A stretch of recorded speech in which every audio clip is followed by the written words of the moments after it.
안녕하세요. 법무법인 훈민조아라 변호사입니다. 오늘은 대통령 탄핵 절차와 탄핵 사유에 대해서 설명드릴까 합니다. 어떤 정치적 의도가 있어서 이런 영상을 올리는 것은 아니고 주변에서 가끔 탄핵에 대해서 물어보시는 분들이 계셔서 일반적인 내용을 설명해 드리면 좋겠다 이런 취지에서 올리는 것입니다. 이게 탄핵 제도라는 것 자체는 일반적인 사법 절차에 따라서 징계하기가 좀 곤란한 고위 공무원에 대해서 파면을 하는 제도를 의미합니다. 우리나라의 헌법에도 들어와 있는 제도라고 할 수 있습니다.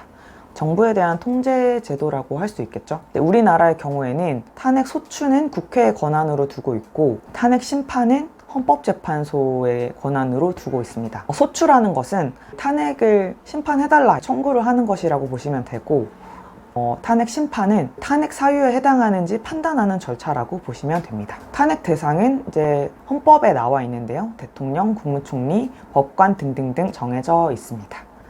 그 중에서 가장 많이 거론이 되는 것은 대통령 탄핵이기 때문에 대통령 탄핵 절차를 중심으로 설명드리도록 하겠습니다.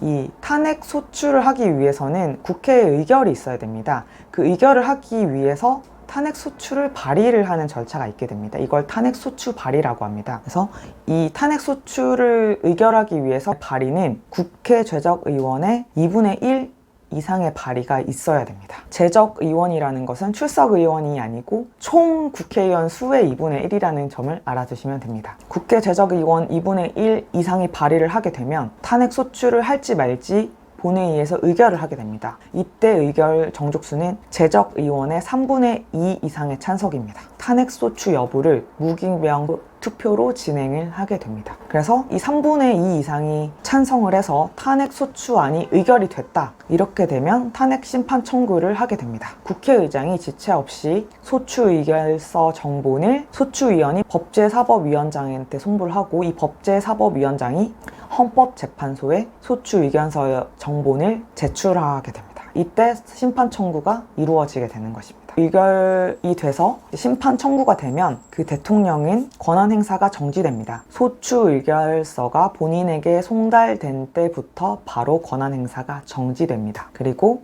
이제 헌법재판소는 탄핵 심판을 하게 됩니다. 헌법재판소의 경우에는 탄핵 사유가 있는지 여부를 판단을 하게 되겠죠.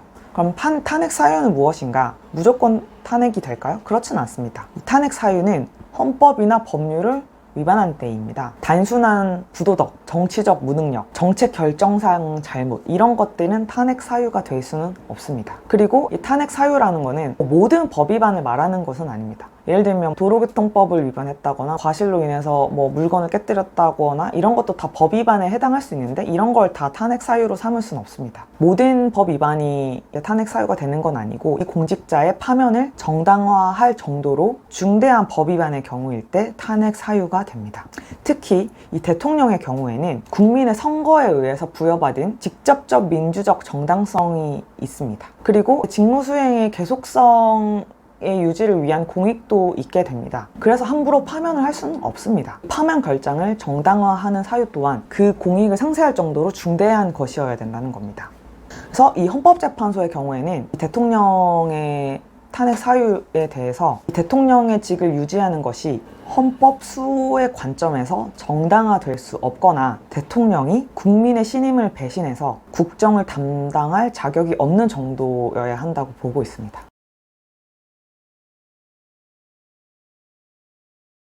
경우에 따라서 이게 맞는지를 판단을 하게 된다고 보시면 됩니다. 그래서 사실 이건 추상적으로 말씀을 드렸고 탄핵이라는 게 항상 있는 것도 아니고 우리 헌법 사상에서 탄핵 결정이 있었던 경우는 한 차례밖에 없기 때문에 어떤 사유가 된다 이렇게 구체적으로 설명을 드리기는 어려울 것 같습니다. 어쨌든 이런 관점으로 보고 있다 이렇게 보시면 될 것 같습니다.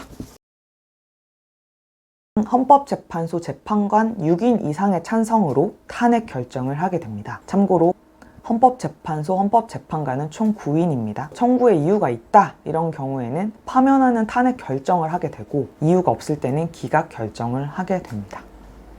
어쨌든 탄핵이 되면 파면이 되게 됩니다. 대통령은 그 직을 이제 물러나게 되는 거죠.